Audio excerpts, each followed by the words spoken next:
जोहार, मैं आनंद कुमार और आप देख रहे हैं जनमन की बात। दोस्तों, हिमंता बिस्वा शर्मा असम के मुख्यमंत्री हैं, झारखंड भाजपा के सह चुनाव प्रभारी भी हैं। जब से उनको यह जिम्मेदारी दी गई है, वे लगातार झारखंड का दौरा करते हैं। वे लगातार झारखंड का दौरा कर रहे हैं और हेमंत सोरेन और उनकी सरकार को निशाना बना रहे हैं। लगातार वे कभी बांग्लादेशी घुसपैठ को लेकर, कभी संथाल परगना में डेमोग्राफिक चेंज को लेकर हेमंत सोरेन को निशाना बनाते रहे हैं। मुख्यमंत्री हेमंत सोरेन और जेएमएम भी उन पर पलटवार करते हैं, कहते हैं कि हिमंता बाबू झारखंड की चिंता छोड़कर असम के लोगों की चिंता करें, जहां भीषण बाढ़ ने तबाही मचा रखी है। अभी अभी खत्म हुए झारखंड विधानसभा के मानसून सत्र में भी हेमंत सोरेन ने ये बात कही। पिछले दिनों हिमंता बिस्वा शर्मा की सुरक्षा पर होने वाले खर्च का मुद्दा भी चर्चा में रहा था। झारखंड मुक्ति मोर्चा ने सवाल उठाया था कि हिमंता बिस्वा शर्मा भाजपा के चुनाव प्रभारी हैं, लेकिन उनकी सुरक्षा पर खर्च झारखंड सरकार को करना पड़ता है।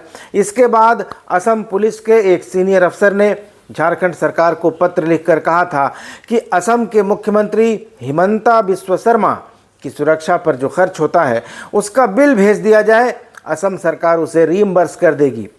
ऐसी तनातनी की स्थिति में दोस्तों, क्या कोई सोच सकता है कि हिमंता बिस्वा शर्मा हेमंत सोरेन पर हमला करने का कोई मौका छोड़ देंगे, कोई इसे जाने देंगे?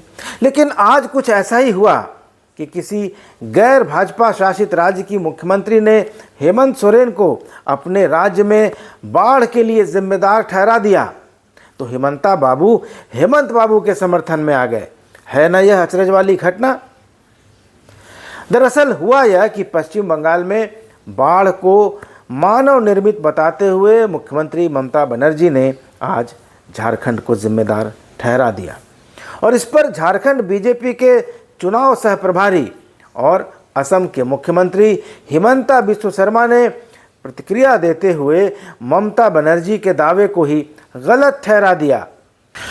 ममता बनर्जी ने आज दोपहर करीब 1:30 बजे सोशल मीडिया साइट एक्स पर लिखा कि अभी मैंने झारखंड के मुख्यमंत्री हेमंत सोरेन जी से बात की और उनसे बाढ़ की विकराल हो रही स्थिति पर चर्चा की। मैंने उनसे तेनुघाट डैम से अचानक और भारी मात्रा में पानी छोड़े जाने के मसले पर चर्चा की, जो बंगाल में बाढ़ का कारण बन चुका है। मैंने उनसे कहा कि झारखंड का पानी बंगाल में बाढ़ ला रहा है और यह मानव निर्मित है, यानी मैन मेड है। मैंने उनसे अनुरोध किया कि कृपया इस बात का ध्यान रखें। दोस्तों, ममता बनर्जी का ये ट्वीट जैसे ही देखा हिमंता बिस्वा शर्मा ने, उन्होंने इस ट्वीट पर प्रतिक्रिया दी और अपनी प्रतिक्रिया में असम के मुख्यमंत्री हिमंता बिस्वा शर्मा ने एक्स पर ही लिखा कि मैं दीदी का सम्मान करता हूं, लेकिन मैं उनकी इस धारणा को स्वीकार नहीं कर सकता कि झारखंड सरकार पश्चिम बंगाल में आई बाढ़ के लिए जिम्मेदार है। दोनों सरकारों को लोगों की कठिनाइयों को कम करने के लिए मिलकर काम करना चाहिए। हर साल अरुणाचल और भूटान की पहाड़ियों से आने वाला पानी असम में बाढ़ का कारण बनता है। हालांकि हम अरुणाचल प्रदेश या रॉयल भूटान सरकार को दोष नहीं देते, क्योंकि हम समझते हैं कि पानी की कोई सीमा नहीं होती और यह स्वाभाविक रूप से नीचे की ओर बहता है। तो हिमंता बिस्वा शर्मा की इस प्रतिक्रिया से हेमंत सोरेन ज़रूर थोड़े खुश हुए होंगे, उनको अच्छा लगा होगा। दोस्तों, आपको बता दें कि बोकारो ज़िले में लगातार बारिश के बाद शनिवार को दामोदर नदी पर स्थित तेनुघाट डैम के 12 रेडियल गेट खोले गए थे। सिंचाई विभाग ने बताया था कि दामोदर नदी पर स्थित तेनुघाट डैम में जलस्तर खतरे का निशान पार कर रहा है, जिसको देखते हुए डैम के 12 रेडियल गेट खोले गए हैं। बांध का गेट खुलने से दामोदर उफान पर है। बांध का जलस्तर लगातार हर घंटे 1.5 फीट तक बढ़ रहा था। तेनुघाट बांध बोकारो के सहायक मंडल अभियंता मंगल देव सिंह ने कहा कि बांध का जलस्तर 583 फीट तक पहुंच गया था, जिसके कारण 4 रेडियल गेट खोले गए थे। जल स्तर और बढ़ने पर शनिवार की सुबह 8 गेट और खोल दिए गए। अब इन 12 गेटों से 1,30,000 क्यूसेक पानी डिस्चार्ज किया जा रहा है। लगातार बारिश के कारण तेनूघाट जलाशय का स्तर 553 फीट हो गया और बांध पर दबाव बन गया। भारी बारिश के कारण निर्धारित स्तर भी पार हो सकता है। साथ ही नदी के किनारे रहने वालों को हिदायत दी गई है कि वे अपने सामान के साथ सुरक्षित जगहों पर चले जाएं। दोस्तों, आपको बता दें कि झारखंड के लोहरदगा और लातेहार के चंदवा जिले की सीमा पर स्थित पहाड़ पर चूल्हा पानी नाम की जगह से दामोदर नदी निकलती है और पहले दामोदर नदी के कारण अक्सर बंगाल के वर्धमान, हुगली, हावड़ा और मेदिनीपुर जिलों में विनाशकारी बाढ़ आ जाया करती थी, जिससे जान माल का भारी नुकसान होता था।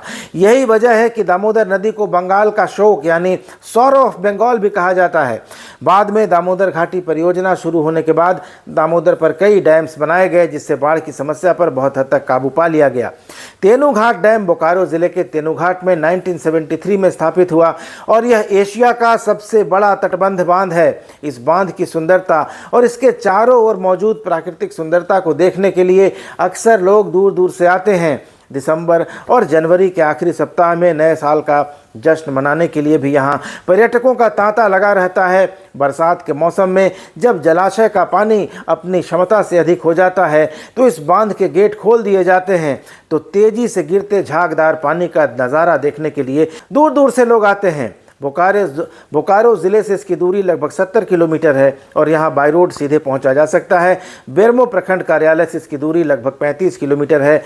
दोस्तों, तेनूघाट बांध की गहराई 180 फीट है और इसकी परिधि यानी डायमीटर 16,000 फीट है, जिसमें एक साथ 224 क्यूसेक पानी जमा किया जा सकता है। यह बांध बोकारो स्टील प्लांट और बोकारो शहर को पानी की आपूर्ति करने के लिए बनाया गया था। उसी समय जब ललपनिया में तेनूघाट थर्मल पावर स्टेशन की स्थापना हुई तो तेनूघाट बांध का पानी बिजली उत्पादन के लिए भी उपयोग में लाया जाने लगा। तो ये थी तेनूघाट बांध में जलस्तर बढ़ने से बंगाल में बाढ़ की समस्या पर ममता बनर्जी का ट्वीट, जिसमें उन्होंने झारखंड सरकार को दोषी ठहराया था और इस पर प्रतिक्रिया देते हुए असम के मुख्यमंत्री ने कहा कि इस समस्या के लिए सरकार या कोई राज्य जिम्मेदार नहीं है। पानी की प्रकृति होती है कि वो नीचे की ओर बहता है। दोस्तों, इस पर अपनी प्रतिक्रिया दीजिएगा, चैनल को सब्सक्राइब भी कर लीजिएगा। अगले वीडियो में मिलेंगे, तब तक इजाज़त दीजिए। धन्यवाद, नमस्कार।